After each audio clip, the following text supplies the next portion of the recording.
오늘 새벽 말씀에서 자신의 아버지 야곱을 설득하여 베냐민과 함께 야곱의 아들들이 애굽으로 내려오는 그러한 말씀을 보았습니다.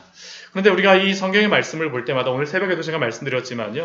우리가 이 말씀을 볼 때에 우리가 그냥 그 오래전에 성경에 나와 있는 그 사실, 성경에 나와 있는 것으로서 우리와 관계없는 그러한 인물들과 같이 이 말씀을 보면 안 되고요. 우리가 이 말씀을 볼 때는 우리가 흡사 야곱의 가정의 구성원으로 직접 참여하여서 실제적인 이 역사적인 결론을, 성경의 결론을 알지 못하고 우리가 이 말씀을 본다라면 이 말씀이 우리에게 더욱더 깊이 있게 다가옵니다. 한번 생각을 해보십시오. 야곱의 가정에 지금 닥친 위기가 얼마나 크게 느껴졌겠습니까? 우리가 코로나로 인하여서 어려움을 당하고 있는데 지금 이 가정은 코로나 우리가 지금 당한 것보다도 훨씬 어렵습니다. 가뭄은 계속되고 있죠. 양식은 떨어져 가죠. 얼마를 버틸지는 잘 모르겠지만 그냥 이대로 간다면 모두 굶어 죽을 판입니다. 굶주림으로 인하여서 삶과 죽음의 경계 가운데 있는 것이 바로 야곱의 가정이었습니다. 그뿐만이 아닙니다. 이들이 지금 애굽의 총리를 만나러 간다라고 하는 것도 지금 이들은 애굽의 총리가 요셉인지를 모릅니다. 요셉을 만나러 간다라는 게 엄청난 부담이지 않겠습니까?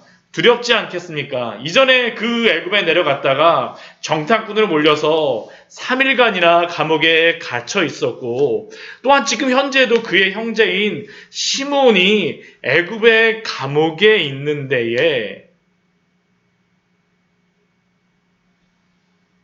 지금 이러한 상황 속에서 내려갈 수도 없고 그렇다고 안 내려갈 수도 없고 지금 이 문제는 야곱과 온 가족이 겪고 있는 현실적인 고통입니다. 그리고 이들의 삶을 우리가 잘 생각해 보면요. 우리의 삶과 별반 다르지 않다라는 것을 우리는 알 수 있습니다. 이들이 아브라함과 이삭과 야곱으로 이르기까지 뼈대 깊고 유서 깊은 성경의 믿음의 가족이지만 그러나 이런 현실적인 문제 앞에서는 이들도 모두 두려워하고 무서워할 수밖에 없었죠. 그럴 수밖에 없습니다. 더군다나 지금 야곱의 가정은 어떻습니까? 지금 야곱의 편에는 계속적으로 지속되고 있어요. 계속 있습니다. 아버지 야곱은 요셉 대신에 베냐민을 더 사랑하고 있어요. 그리고 그러한 상황 속에서 오늘 새벽에 유다는 자신을 담보로 하겠다라고 자신의 생명을 걸죠. 또한 야곱도 다시 한번 전능하신 하나님 앞에 은혜로우신 하나님 앞에 기도합니다. 그리고 이 말씀의 은혜가 무엇입니까? 다시 한번 야곱을 하나님께서 야복나루에 세우시는 것입니다. 야곱만 세우시는 게 아니에요. 이 말씀은요.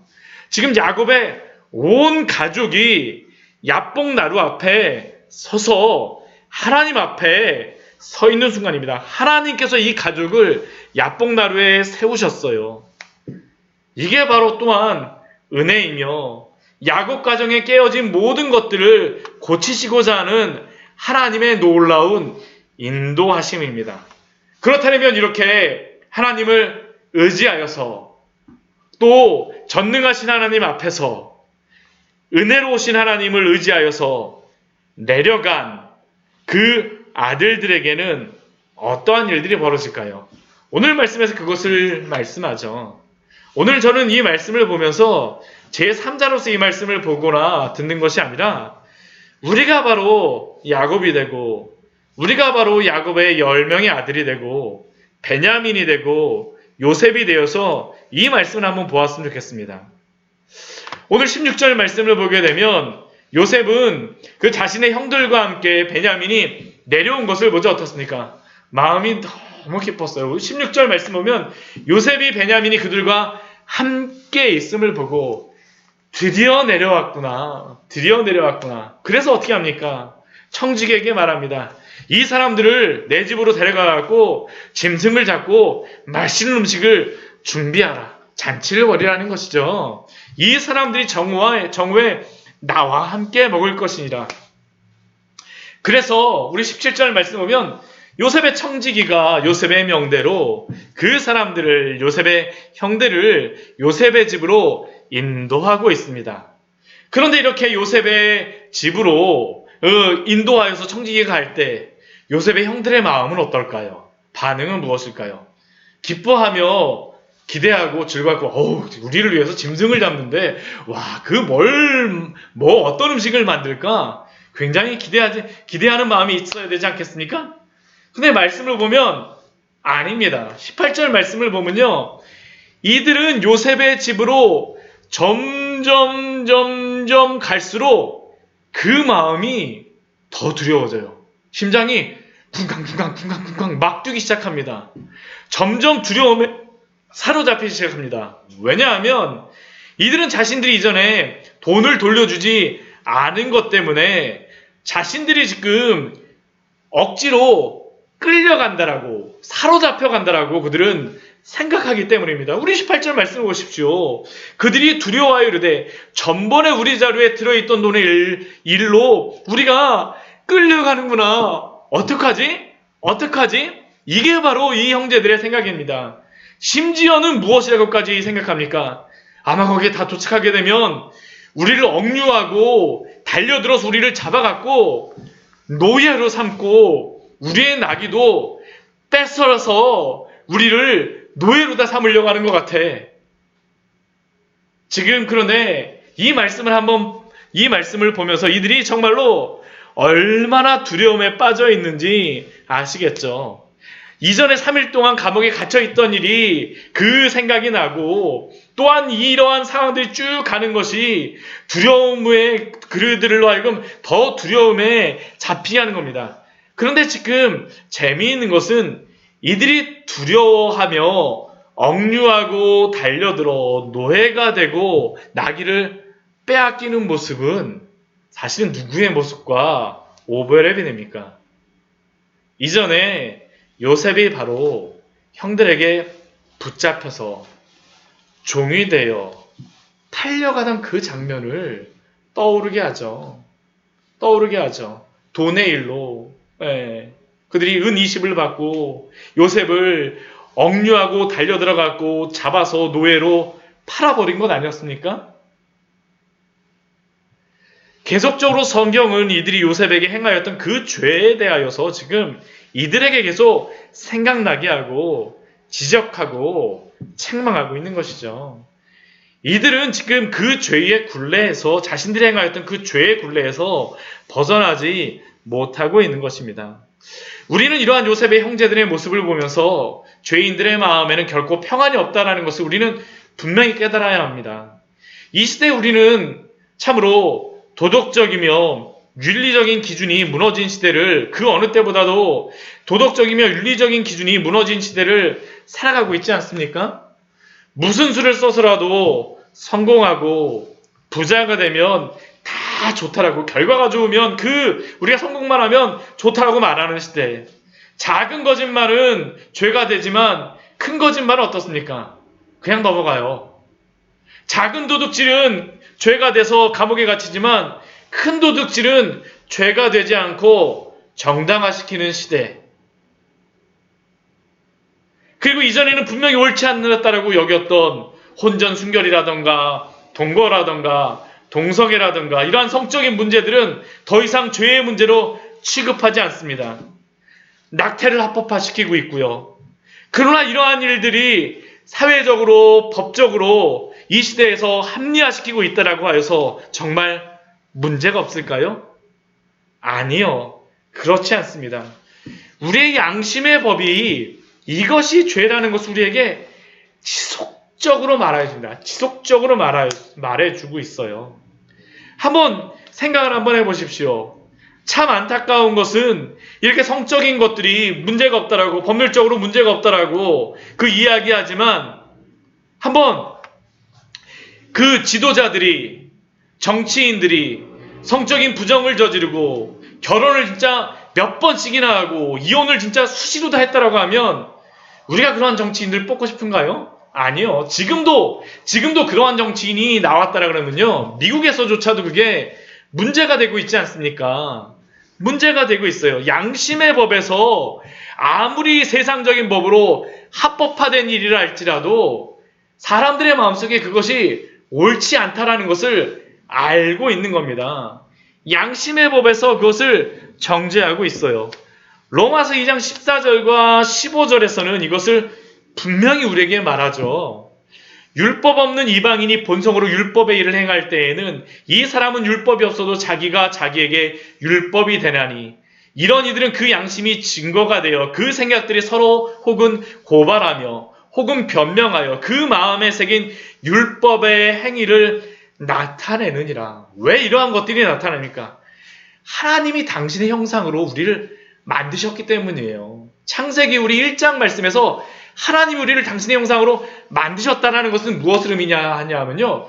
우리의 양심 가운데에 하나님의 율법을 새겨주셨다는 겁니다. 진리를 새겨주셨다는 것이에요. 그래서 사람들의 마음속에서는 이러한 것들이 죄라는 것을 세상의 법하고는 아무도 상관없이요. 알게 돼요. 그래서 결코 죄인을 범한 사람은 마음이 평안할 수가 없는 것입니다. 지금 야곱의 형들이 바로 그러한 상황이죠. 비록 그들은 베냐민도 데려왔습니다. 돈도 갑절로 다 가져왔죠. 아름다운 예물도 준비해 왔어요. 근데 그 마음은 어떻습니까? 평안이 없어요. 평안이 없어요. 우리가 죄를 짓게 되면 그래서 죄의 노예, 죄의 종이 될 수밖에 없다라고 성경은 계속적으로 우리에게 말씀하고 있는 것입니다. 그리고 이제 이러한 모습이 요셉의 형들 모습 가운데서 계속 나타납니다. 이 뒤에 말씀을 보게 되면요. 요셉의 집에 도착할 쯤 되자 참 재미있는 장면이 또 이어서 나와요. 뭐 어떤 게 나오냐면요. 우리 20절 말씀에 보게 되면 요셉의 형들이 이제 요셉의 집에 도착하자 그들이 말합니다. 무엇이라고 얘기하냐면 내 주여, 내 주여. 우리가 전번에 내려와서 양식을 사가지고 여관에 이르러 자루를 풀어본즉 각 사람의 돈이 전에 그대로 자루에 있기로 우리가 도로 가져왔고. 지금 이 20절 21절 우리 22절 말씀 보게 되면요. 요셉의 형제들이 지금 요셉의 청지기에 대해서 무엇이라고 부르는가 한번 보십시오. 무엇이라고 부릅니까? 내 주여라고 부릅니다. 내 주여. 지금 이들은 요셉의 청직이 그 종을 향하여서요, 내 주라라고 말하고 있습니다. 이들은 애굽 총리의 형제임에도 불구하고 그들이 지금 자신이 누구인지를 모르기 때문에 지금 요셉의 청직에게까지, 종에게까지 자신의 주인이라고 부르고요. 이 청지기가 그들의 주인인 상황입니다. 이들은 이 청지기를 향하여서 어떻게 합니까? 자신들의 무고함을 필사적으로 설명하려고 합니다. 필사적으로 설명하려고 그래요. 우리 21절 제가 방금 전에도 읽었지만 지금 자신들이 그 전에 첫 번째 와갖고 돌아갈 때 여관에 이르렀을 때에 자루를 풀어보니까요. 우리가 그 애굽에 가져왔던 그 돈이 글쎄 자루억에 그대로 있지 않습니까? 그래서 우리가 그걸 발견하고요. 지금 그대로 가져왔어요. 그것뿐만이 아니고 22절 말씀 보게 되면 양식 살 다른 돈도 우리가 이번에 살 돈도요. 우리가 또 가져왔습니다. 또 가져왔어요. 그리고 누가 이렇게 했는지 우리는 몰라요. 우리는 그러지 않았어요. 그들이 이전에 돈을 훔쳐간 것이 아니라는 것을 지금 요셉의 청지기에게 필사적으로 설명하고 있지 않습니까? 필사적으로 설명하고 있어요. 자신의 무고함과 무죄를 청지기에게 증명하고자 하는 것입니다. 그런데 한번 생각해 보세요. 이러한 설명을 청지기에게 한다라고 해서 청지기가 그것을 이해했다라고 해서 이들의 무고함이 증명이 될까요? 아니요. 지금 이들이 설명해야 되는 것은 청지기에게 설명하는 것이 아니라 사실은 요셉에게 말해야 되는 겁니다. 적어도. 한마디로 지금 이들이 말하는 번지수가 틀렸죠. 번지수가 틀렸습니다. 그런데 이들이 이렇게 말하는 이유가 무엇이겠습니까? 두려움에 떨고 있기 때문입니다. 주인이 누구인가를 분별하고 있지 못하고 있는 것이죠. 그런데 이러한 형들의 모습은 우리가 세상의 두려움에 빠졌을 때에, 세상이 우리의 주인이 되었을 때에 우리가 갖는 모습이지 않습니까? 우리의 모습이에요. 우리도 혹시 이 세상 속에서 여러 가지 걱정과 두려움 속에서 주인이 아닌 것을 주인으로 여기며 그 앞에서 내 주여 우리를 보호해달라고, 우리를 지켜달라고 애쓰며 간청하며 살아가고 있지 않습니까? 물론 우리가 이렇게 행하지는 않습니다. 우리가 이렇게 말하지는 않죠. 그러나 아담과 하와가 범죄한 이래로 사람들이, 죄를 범한 사람들이 처한 그 상황이 무엇입니까? 참된 주인이신 하나님의 면전에서 떠나가서 하나님과의 관계가 끊어진 이후로는 우리가 우리 자신을 지키겠다라고 하면서 하나님을 참된 주인으로 섬기는 것이 아니라 우리의 결코 주인일 수가 없는 것들, 피조물들을 주인으로 섬기며 그 앞에서 두려워하며 살아가곤 합니다. 먼저 우리는 이 세상에 돈과 부를 흡사 하나님처럼 섬기고 살아가고 있지 않습니까? 사실 돈이 있고 부가 있으면 우리는 편리하게 살아갈 수 있습니다. 그리고 돈이라는 것 자체가 죄는 아니죠. 죄일 수는 없습니다. 그런데 언제부터 돈과 부에 얽매이기 시작합니까? 그것은 우리가 돈을 두려워하고 부를 두려워하고 아니면 이 돈과 부가 우리의 주인으로 하나님으로 여기는 순간서부터 우리는 이 돈이 우리가 사용하는 도구가 아니라 우리의 목적이자 하나님이 되어 섬기게 되어지는 것이죠. 어디 이것이 세상에 물질만 그렇겠습니까? 성적인 것들도 이 시대에 얼마나 음란합니까? 성적인 것이 하나님이 되어버렸어요. 하나님이 되어버렸습니다. 성을 하나님으로 섬기는 사람들은 성적인 것을 인생의 최고의 행복이자 목적으로 삼고 살아가죠. 이 세상의 성공을 하나님으로 여기는 사람은 세상의 성공을 위해서는 무엇이든지 할 수 있습니다. 명예를 최고로 여기는 사람은 명예를 위해서 목숨까지 걸죠. 학벌을 최고로 여기는 사람은 학벌을 위해서 무엇이든지 합니다. 자녀를 최고로 여기는 사람은 자녀를 하나님처럼 여기며 섬기며 살아갑니다. 우리가 참된 주인이 누구인지 알지 못한다라고 하면 지금 요셉의 형들이 청지기 앞에서 내 주여라고 하면서 헛된 소망을 품으며 살아가는 것과 같이 우리도 그렇게 살아갈 수 있음을 기억하십시오. 그렇다면 우리는 어떻게 살아가야 되겠습니까?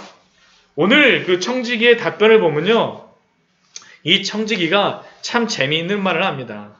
요셉이 알려줬겠죠. 이렇게 하라고 형들이 질문하게 되면 이렇게 이야기하라고 이야기했을 것입니다. 우리 23절 말씀을 보게 되면 그 청지기가 형들에게 이렇게 이야기해요. 너희는 안심하거라 두려워하지 말라. 너희 하나님 너희 아버지의 하나님이 재물을 너희 자루에 넣어 너희에게 주신 것이니라. 너희 돈은 내가 이미 받았느니라. 요셉이 이것을 질문하게 되면 이렇게 대답하라고 명령하였을 겁니다. 그런데 돈을 주지 않은 것을 향하여서 이 청지기가 말할 때에 너희 돈은 내가 이미 받았다라고 하는데요. 이 요셉의 형들이 자루 안에 가지고 있던 것을 무엇으로 이야기하냐면요.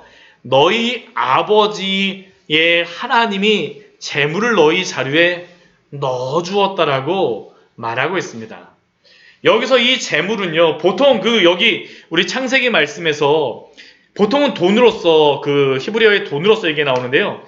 이 재물은 돈이 아닙니다. 이게 의미상으로 보게 되면 뭐냐면요. 보물이에요, 보물.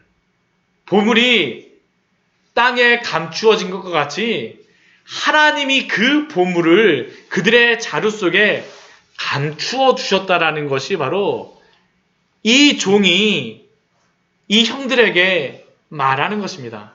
하나님이 이들에게 보물을 주셨습니다. 보물을 주셨어요. 이것은 우리에게 중요한 통찰을 줍니다. 바로 하나님이 우리에게 보물을 주신다는 그러한 사실이죠. 우리가 하나님께 받아야 될 참된 보물이 무엇이겠습니까? 제가 자주 말씀드리지만 우리 마태복음 13장 44절 말씀을 보게 되면 예수님이 천국 비유 말씀에서 이렇게 말씀하셨죠. 천국은 마치 밭에 감추인 보화와 같으니 사람이 이를 발견한 후에 숨겨두고 기뻐하며 들어가서 자기의 소유를 다 팔아 그 밭을 사느니라. 천국은 마치 밭에 감추인 보화와 같으니 이 보화가 무엇이겠습니까? 이 천국이 무엇이겠습니까? 그리스도죠. 그리스도. 그리스도를 발견한 사람은 바로 하나님의 놀라운 부활을 발견한 사람 아닙니까? 천국을 발견한 사람이죠. 하나님이 우리에게 주시고자 하는 참된 부활은 그래서 바로 그리스도입니다. 골로새서 우리 말씀을 우리 한번 찾아보았으면 좋겠어요. 우리 골로새서 우리 말씀을 같이 한번 찾아볼까요? 우리 골로새서 2장 1절과 우리 1절서부터 우리 3절까지의 말씀을 한번 찾아보도록 하겠습니다. 우리 에베소, 빌립보, 골로새 우리 2장 1절서부터 우리 3절까지의 말씀을요. 우리 한번 찾아보도록 하겠습니다. 그 신약성경 324페이지입니다. 같이 한번 찾아서 같이 한번 읽어보겠습니다. 골로새서 2장 1절서부터 3절까지의 말씀입니다. 사도 바울이 라오디게아 그 성도들에게 이렇게 말합니다. 우리 2장 1절부터 3절 말씀 우리 같이 한번 읽어볼게요. 내가 너희와 라오디게아에 있는 자들과 물은 내 육신의 얼굴을 보지 못한 자들을 위하여 얼마나 힘쓰는지를 너희가 알기를 원하노니 라오디게아 교회와 그 골로새 지역에 있는 그 성도들에게 사도 바울이 너무나도 힘쓰고 있습니다. 무엇을 하기 위해서 힘씁니까? 알게 하기 위하여서 힘씁니다. 그것이 무엇입니까? 이는 그들로 마음의 위안을 받고 사랑 안에서 연합하여 확실한 이해의 모든 풍성함과 하나님의 비밀인 그리스도를 깨닫게 하려 함이니 그리스도를 깨닫게 하기 위하여서 사도 바울은 너무나도 힘쓰고 애써요. 왜요? 그 안에는 지혜와 지식의 모든 보화가 감추어져 있느니라. 사랑하는 성도 여러분, 그리스도를 발견하셨습니까? 그리스도 안에 있는 그 지혜와 지식의 모든 부활을 발견하셨습니까? 그리스도야말로, 그리스도의 복음이야말로, 그 지혜야말로 하나님이 우리들에게 주시고자 하는 가장 큰 보물이 아닙니까? 세상의 다른 은과 금과 같은 보화가 아니라 하나님이 주시고자 하는 그 보물은 바로 그리스도입니다. 그리스도 안에 있는 그 놀라운 지혜와 지식이에요. 사도 바울도 그 보물을 위해서 어떻게 살아갑니까? 우리 빌립보서 우리 말씀해 보게 되면 그렇게 말씀하죠. 우리 빌립보서 우리 3장 우리 바로 그 앞에 골로새서 앞에 있는 말씀입니다. 우리 빌립보서 우리 3장 말씀을 보게 되면 사도 바울도 이렇게 살아갔어요. 우리 빌립보서 우리 3장 7절서부터 9절까지의 말씀을 같이 한번 읽어볼게요. 그러나 무엇이든지 내게 유익하던 것을 내가 그리스도를 위하여 다 해로 여길 뿐더러 또한 모든 것을 해로 여김은 내 주 그리스도 예수를 아는 지식이 가장 고상하기 때문이라. 내가 그리스도를 위하여 모든 것을 잃어버리고 배설물로 여김은 그리스도를 얻고 그 안에서 발견되려 함이니 내가 가진 의는 율법에서 난 것이 아니요 오직 그리스도를 믿음으로 말미암은 것이니 곧 믿음으로 하나님께로부터 난 의라. 이 그리스도의 의를 갖는 자만이 천국을 가질 수 있습니다. 하나님이 이것을 우리에게 발견하기를 원하세요. 원하세요. 이 보물을 발견하셨습니까? 발견하셨습니까? 보물을 주시는 분이 바로 하나님이십니다. 세상의 다른 보물이 아니라 그리스도의 보물을 발견하기를 소원하십시오. 이것이 바로 우리 성도가 추구하고 발견해야 될 가장 소중한 것입니다. 히브리서 11장 26절 말씀 보면 이렇게 말씀하죠. 그리스도를 위하여 받는 수모를 애굽의 모든 보화보다 더 큰 재물로 여겼으니 이는 상 주심을 바라. 알아봅니다. 애굽의 모든 보화보다 그리스도가 더 큰 보화입니다. 더 큰 보화예요. 저는 우리 광야의 샘교회, 우리 성도님들께서 우리 광야의 샘교회가 다른 보물이 아니라 그리스도를 발견하였으면 좋겠습니다. 그리고 교회가 발견해야 될 보물과 진리도 바로 그리스도와 그의 보물입니다. 보물이죠. 하나님이 그 보물을 주세요. 그 보물을 주십니다. 그리고 그 뒤에 말씀에 보면 어떠한 말씀이 시작됩니까? 놀라운 잔치가 시작되어지죠. 네. 요셉의 집에 갔을 때에 요셉이 이제 집에 들어오자 어떻게 하냐면 우리 26절 말씀을 보게 되면요. 그들이 예물을 그 요셉에게 드리고 땅에 엎드려 절합니다. 그러자 요셉이 무엇이라고 이야기합니까? 너희가 전에 말하였던 그 노인이 안녕하시냐? 아직도 생존해 계시냐라고 질문을 하죠. 그러자 28절 말씀을 보면 그들이 무엇이라고 합니까? 주의 종 우리 아버지가 평안하고 지금까지 생존하였나이다 하고 머리 숙여 절하더라 라고 기록되어 있습니다. 우리 여기에 말씀해 보게 되면 26절도 절하는 게 나와 있고요. 28절 말씀에서도 절하는 게 나와 있습니다. 이것은 요셉의 꿈이 성취되었다라는 것을 우리에게 알려주고 있죠. 근데 이게 중요한 이유가 무엇이냐면 지금 예물을 준비하고 이 예물을 드렸던 사람이 누구입니까? 야곱이에요. 야곱. 지금 이 형들이 요셉에게 이 예물을 드리지만 그러나 지금 28절 말씀은 어떻게 했습니까? 주의 종 우리 아버지가 야곱조차도 누구의 종이라는 겁니까? 요셉의 종이라고 지금 이들이 고백하고 있는 것이죠. 이것은 요셉의 두 번째 꿈이 성취된 것을 분명히 보여주시는 겁니다. 그 야곱과 어머니와 그 11 형제들이 다 요셉 앞에 절하는 것.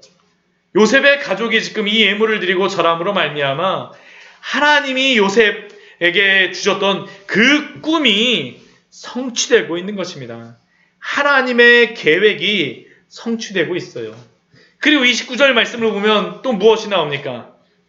요셉이 베냐민을 주목하죠. 베냐민을 봅니다. 우리 29절 말씀 보면 요셉이 눈을 들어 자기 어머니의 아들, 자기 동생 베냐민을 보고 지금 그 앞에서는요, 형들을 향하여서 그 사람들이라고 이야기하는데 이 베냐민을 향하여서만 성경에서는 자기 어머니의 아들, 자기 동생 베냐민이라고 기록하고 있습니다.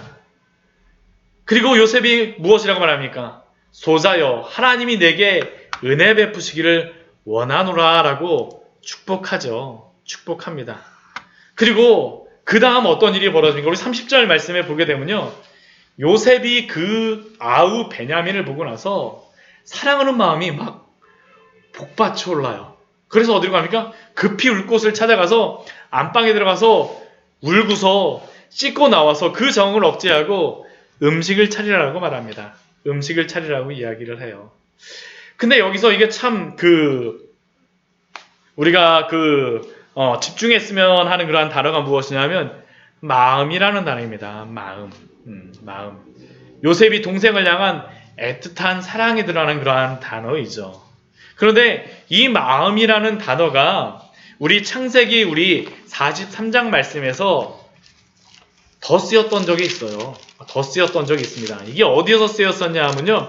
앞에 14절 말씀에서 나와 있습니다. 우리 14절 말씀을 보게 되면 야곱이 하나님께 이렇게 기도하였죠. 하나님 앞에 아들들을 보내면서 이렇게 기도합니다. 전능하신 하나님께서 그 사람 앞에서 너희에게 은혜를 베푸사. 제가 오늘 새벽에 은혜라는 단어가 자궁이라는 그러한 의미가 있다라고 말씀을 드렸었는데요. 이게 30절 말씀에서는 마음으로 다 해석이 되어 온 겁니다. 똑같은 단어예요. 똑같은 단어예요. 하나님의 그 긍휼하심, 자비하심이 전능하신 하나님을 의지하여서 야곱은 하나님의 그 자비하심과 긍휼하심, 그 은혜 받기를 기도하였는데 실제 어떻게 됩니까?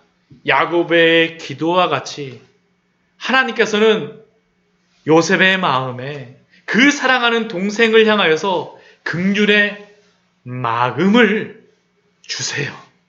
자비의 마음을 주세요. 은혜의 마음을 불러일으키시는 것입니다. 이 말씀을 보게 되면 우리가 무엇을 할 수 있습니까? 하나하나 하나님의 섭리 가운데에 야곱의 가정 안에서 일어나는 놀라운 것을 우리가 발견할 수 있지 않습니까? 하나님이 지금 요셉의 마음을 하나님이 다 그 이전에 있었던 그러한 마음을 다 쳐주시는 겁니다. 부드럽게 만들어주세요. 베냐민을 보자 마음이 막 북받치게 하세요. 야곱이 기도하였던 것과 같이, 기도하였던 것과 같이.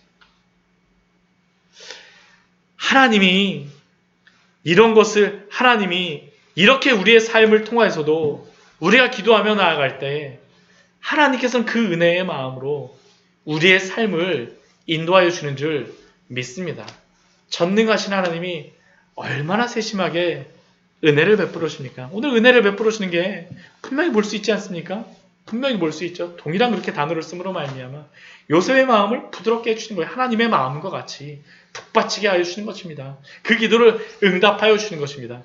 그런데 우리 뒤에 말씀을 보게 되면요, 요셉이 이렇게 음식을 차리라고 하는데 그 음식을 차릴 때 상을 3개를 차리게 됩니다. 첫 번째는 요셉을 위하여서 차리고요, 두 번째는 그 형제들의 상을 위하여서 차리고요, 세 번째는 애굽 사람들의 상을 차립니다. 이것도 참 하나님의 세심한 섭리가 드러나는 겁니다. 왜 그러냐면, 왜 3개를 차리냐 하면 애굽 사람들은 이들이 종교적인 그러한 전통에서 이방인과 같이 식사하는 것을 부정하게 된다라고 생각했기 때문입니다. 그래서 애굽 사람들에게 따로 상을 차려줍니다.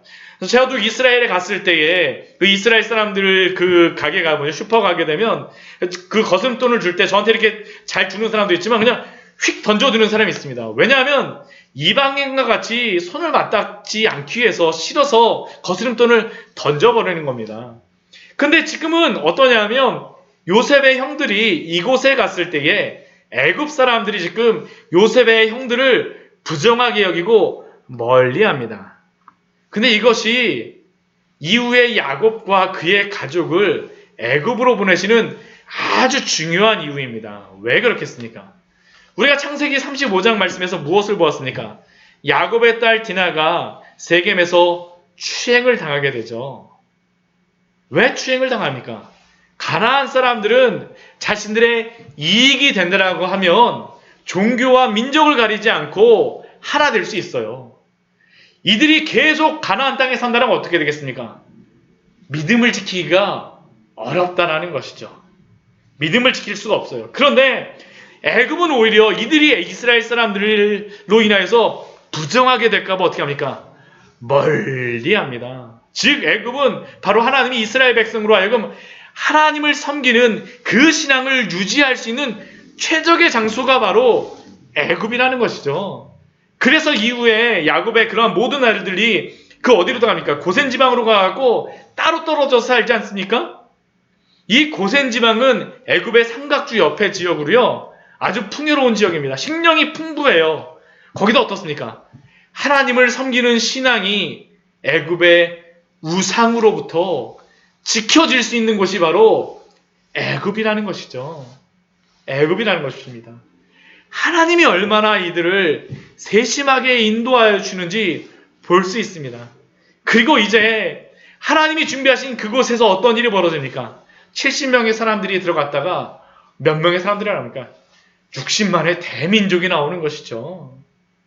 하나님이 그것을 하기 위해서 약속의 땅에 들어가게 하신 것입니다. 이것을 볼 때 얼마나 은혜가 됩니까?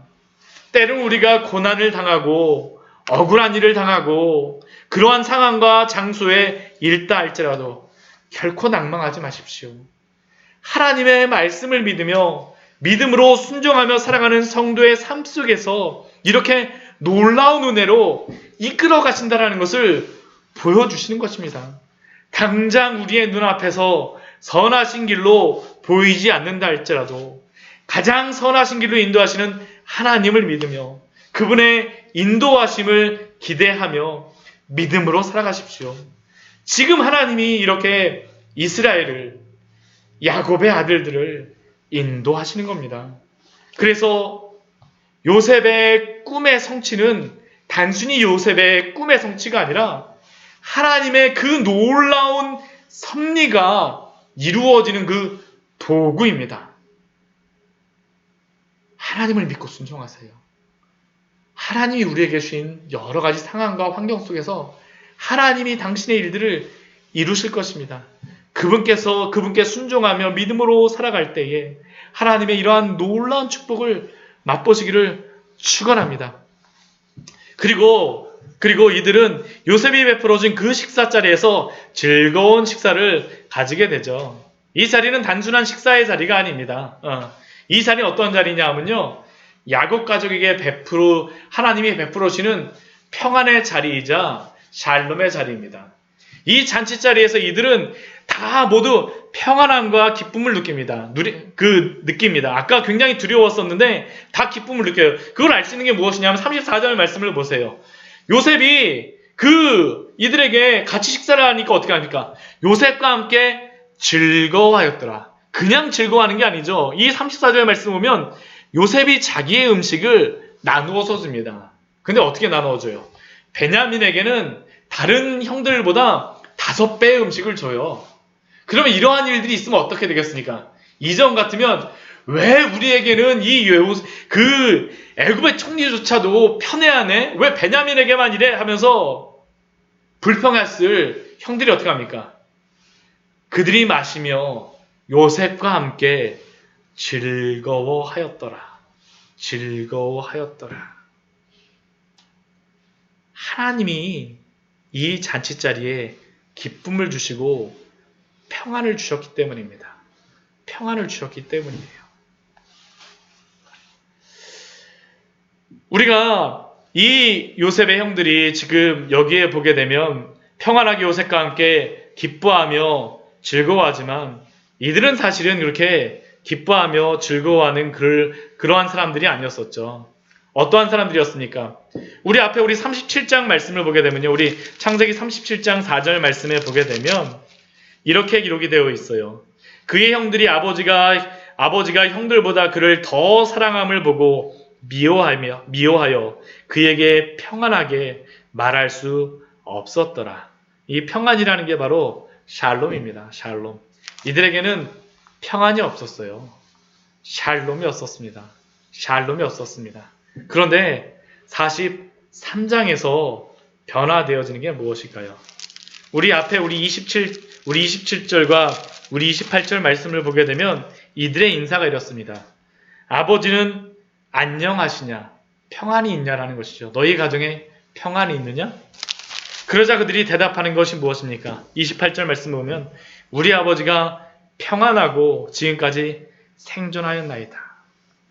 평안이 있다라는 것입니다. 야곱의 가정 안에 참된 평안과 샬롬이 이루어지는 것이죠. 하나님이 평안을 만들어 가시는 것입니다. 이 가정 안에 만들어 가고 계심을 오늘 이 잔치자리를 통해서 우리에게 보여주세요.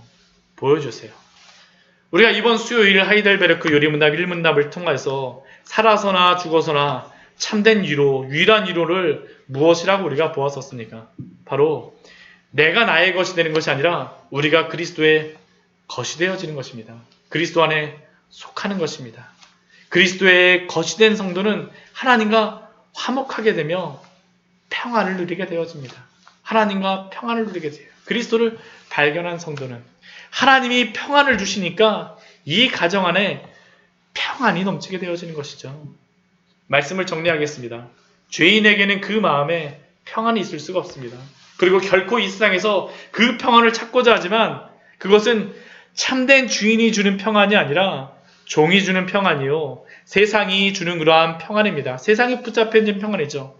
그리스도를 발견한 사람만이 참된 부활을 발견한 자요. 그 사람만이 하나님의 참된 평안과 위로를 누릴 수 있습니다. 하나님이 주시는 것입니다. 하나님이 지금 야곱의 가정 안에 평안을 만들어 가시는 것입니다. 저는 우리 광야의 샘교회 모든 성도님들의 삶 속에서 가정에서 또한 우리 광야의 샘 교회 안에 이러한 평안과 위로가 가득하기를 축원합니다. 같이 기도하도록 하겠습니다.